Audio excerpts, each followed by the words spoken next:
Fluffy, can you see yourself? Fluffy? Fluffy?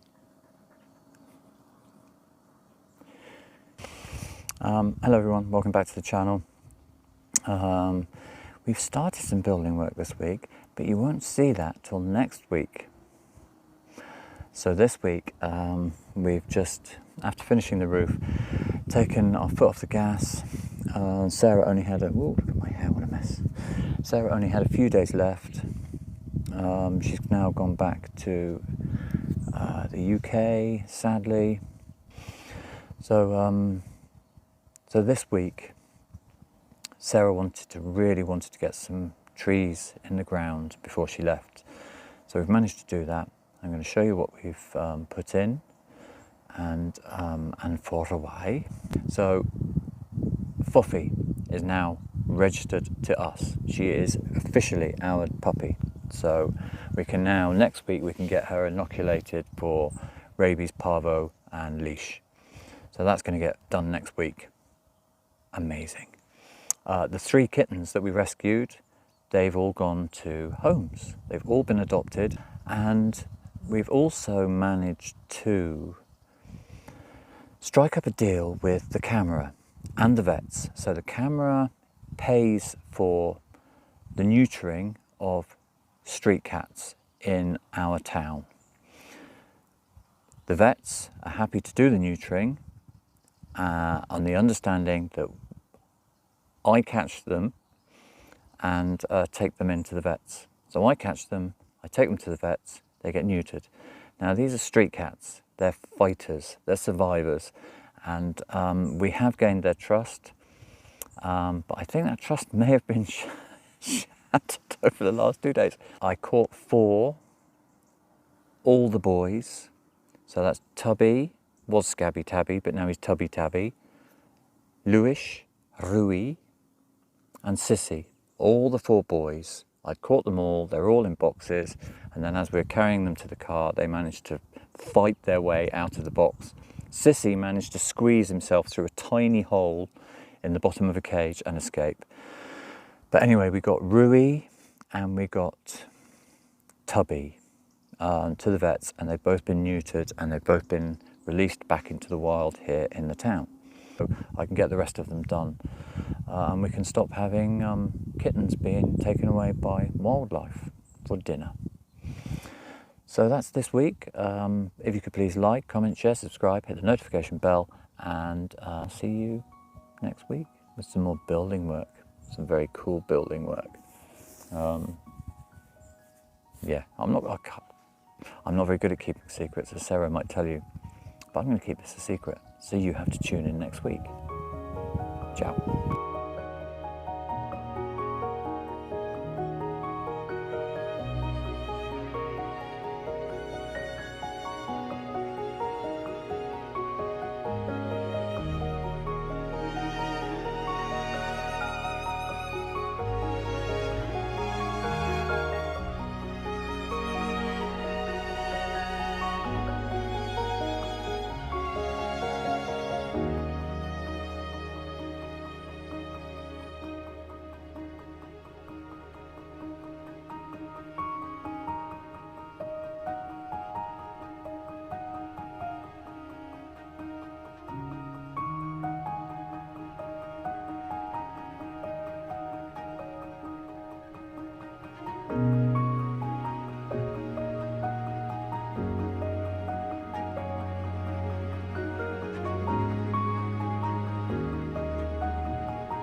What are you doing, Sarah? Planting some blueberries. How many blueberries? Mirtillo.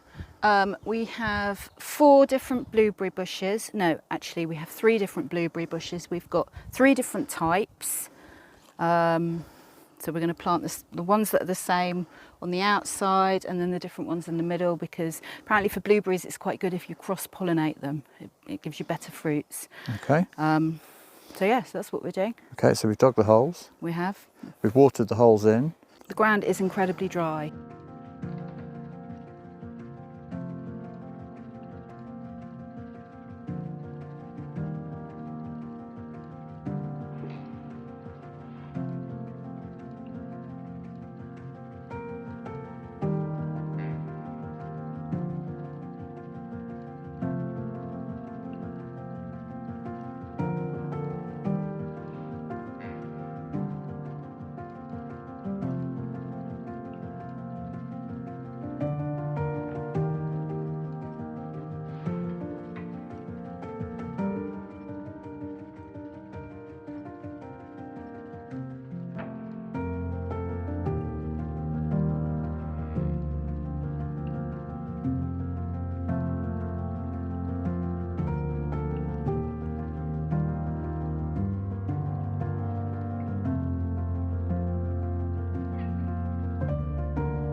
Do you want the shovel? No, I reckon that's all right. Okay. It's good to go. God, I don't want to take those out though.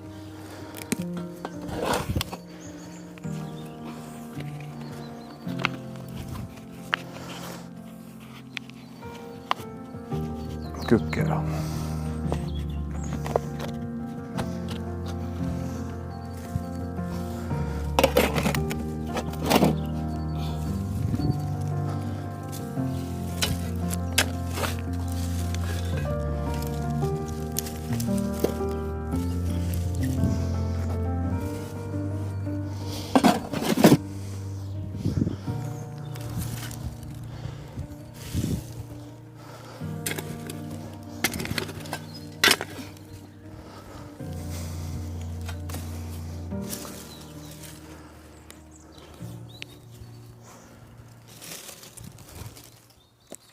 Okay. Okay, so this is a little apricot tree. I've got some mesh to go around that, but Sarah desperately wanted an apricot tree, so we can have dried apricots, and I don't know what else you do with apricots but dry them. Anyway, we've got an apricot tree, and this was one that most excited her, which is it's a pink grapefruit tree. Pamplemousse rosé. So she wants to make pink grapefruit cordial, and that's a really beautiful looking tree. So that's right beside the clementina, which is there, which is looking fab. And then people ask us how the fruit trees are doing. This is there's one of the orange trees there, looking fabulous, nearly out the top of the cage. This is Lamau, and that's got, I don't know whether you can see this. Where is it? There we go. It's got lemons on it. Who would have thought? Lemons growing on a lemon tree. That's looking quite. That was the most unhealthy of the lot. That one there's just stagnated, and we've got rogue tomato plant growing out of it. And the other one, the other orange tree, the lime tree looks dead. I think we've lost that one. And then this is the last of the orange trees. I just gather all the dropped fruit from the garden and chuck it in there so it rots down and feeds my babies. So that's the other orange tree. So they're all looking healthy. Okay, so that's the trees. What we've learnt on our journey is pine trees make the ground acidic, and what blueberries love is an acidic ground. And there's Foffy enjoying the sunshine. So these are the only 2 pines that will actually be left in our food forest. One purpose of these 2 pines is to create an acid garden. So this is our acid corner, not where you're going to have like a psychedelic spiritual experience with Frank Zappa playing in the background, but somewhere where acid loving plants, acid soil loving plants will thrive. So we've got blueberries, and then we'll have companion plants of strawberries, and then in the background here we'll have a row of raspberry canes.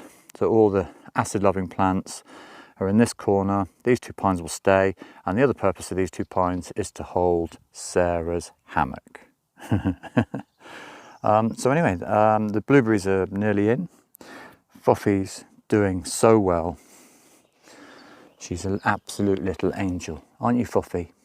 Foffy, come here. She's good as gold. She's the best papa. You're the best papa in the world, aren't you? You're the best papa. And yes, she's on a rope, but it's only because she can... we think that if she gets spooked, basically what happens with Foffy is if one thing scares her, then all of a sudden everything in the world becomes terrifying and she just bolts. And we don't want her to run away. And somebody said, why is she always on a lead? Well, it's because she feels safe and secure and cared for and loved and connected when she's on the lead. And that's why she's always on a lead or a rope at the moment, because I love her dearly. So that's a Foffy update. I'm going to do a Foffy montage later on because just for me, I don't care whether you like it or not, but I'm doing it for me and Sarah because she's the best thing ever.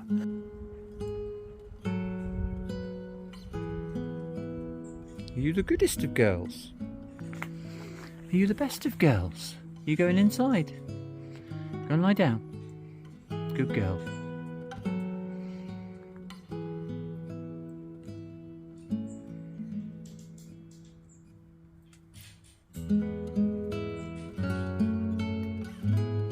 That's Rui. That's Mr. Rui. Rui. You're a good boy, Rui. You're a good boy, Rui. That's Foffy. Foffy Poppy. Right, Foff, should we go for a walk?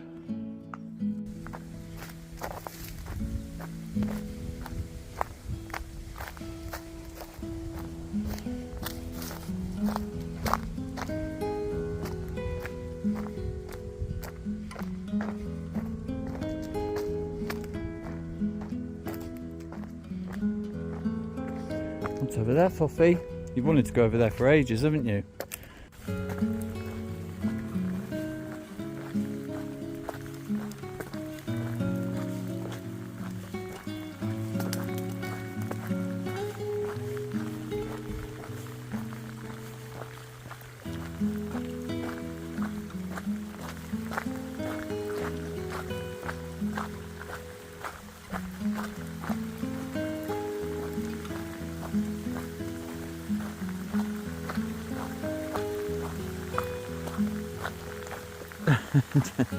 Are you not enjoying this, Foffy? Good girl. You're a good girl, Foffy.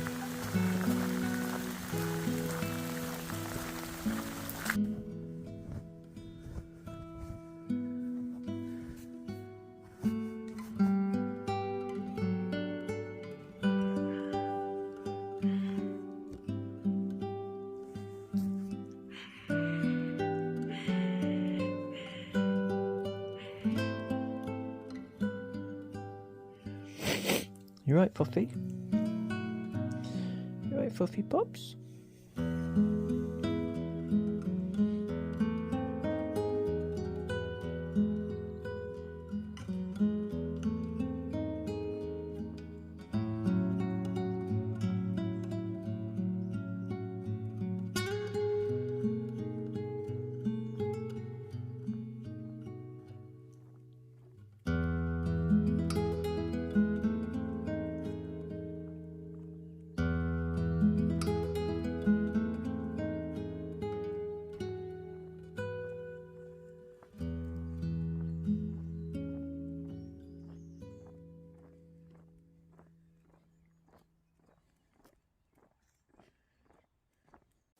Okay, so today is Gato Darua Day. This is Lewis, and he was quite easy to catch. I didn't lay a hand on him, he just went inside the box for some food, and I shut the door. So that was easy. That's Lewis. That's Fofi. She's the best girl ever. Okay, so out here, now this is Tubby Tabby, who I'm trying to get into this cage here. I really want Tubby Tabby in that box. Then I've got all the boys. That was the goal. And then over here in this cage, I have Sissy. Sissy. Sissy. Hello, boy. Hello, Sissy. Hello, Rui. Sissy was terrified of human beings, and he loves cuddles now, and he's very glossy. He almost looks like a house cat. He's so well fed. But anyway, they're all off to be neutered today at Zusad. It's the main vets in Penella. The local council are paying for the neutering, and the vets are going to do the neutering. They said, we'll clear Friday, catch as many as you can, bring them in, and we'll neuter them. So I'm hoping to get... He was the dad of the 3 kittens. In case you didn't know, the 3 kittens that we showed in the last video, this is why we're doing this, because they were tubbies. He was called Scabby Tabby, but now he's called Tubby Tabby. I think we've overfed him. Look at him, little rotund monkey. So anyway, I've got a tin of tuna in there, and that's a trap cage, and I'm trying to get Tubby in because he was the dad of the 3 kittens.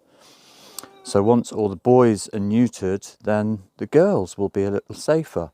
And Cecilia has another litter of kittens, and she's staying with our neighbours down there.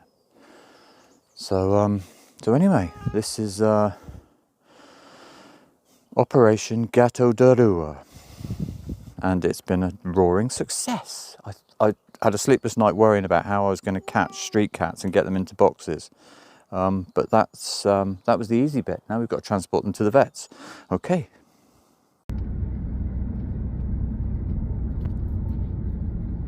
Rui. Rui. Okay, so what I'm actually going to do now is I'm going to take this part of the wall out. We're going to leave the bedroom wall in just for the time being. And we're going to take this wall out so we can put in a temporary kitchen in here, a better temporary kitchen in here. We can move the fridge freezer from here to here, and we can put a wood burner here. And that's a Fluffy dog who's going to help me do it. So let's get this party started.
this is how lad and plaster's done in Portugal.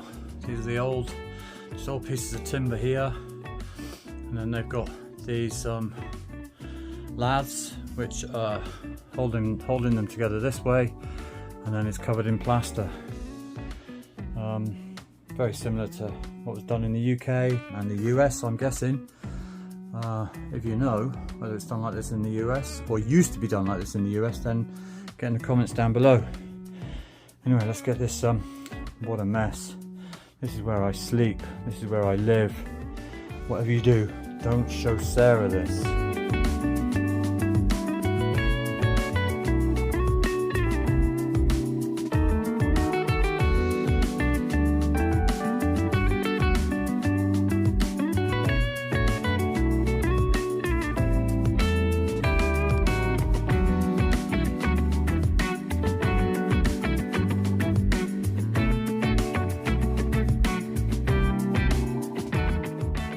Look, I found the very first OSB board.